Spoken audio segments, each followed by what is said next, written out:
In this course, you will learn proper interview follow-up, what to do after the interview. Thank you letter. On the screen, you see a sample of a thank you letter here, and we're going to go through each of the 4 elements that are necessary for an incredible follow-up after a great interview. The first element is simply to address the individual by name.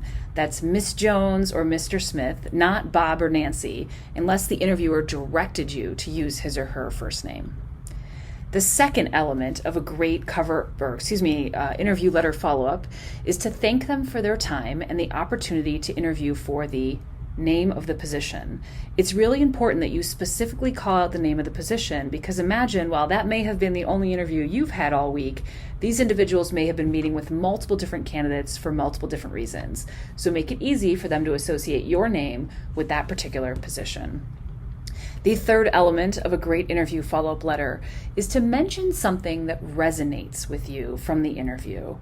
Make sure that you're helping to call to mind for them the experience they had from sitting directly across from you. This may be speaking to maybe a cultural conversation you had or something they brought up in terms of the department goals. This is also a time in the interview follow-up to mention an issue or perhaps answer a question that you feel you didn't properly address in the interview.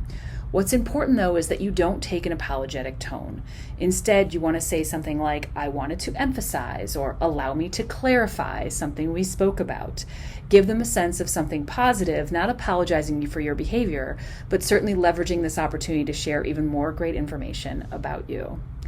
And the fourth element of a great interview follow-up letter is to confirm the next step from the interview, including which action you're going to take or what you are expecting.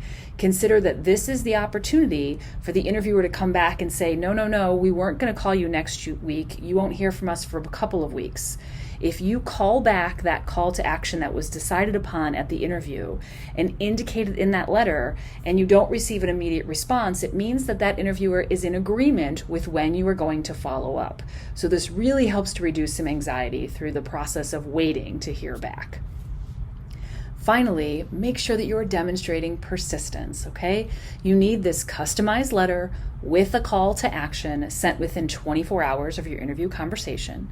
You then want to pursue the opportunity until you are given a response, and pursue that opportunity according to the timeline that was determined during the interview. Remember, we always manage our expectations at the close of the conversation to understand from whom and by when you would be hearing. When that date comes, if you haven't heard anything, then it is appropriate to go ahead and give a call. Miss Jones, my name is Chris McGuigan. I interviewed for the sales manager position.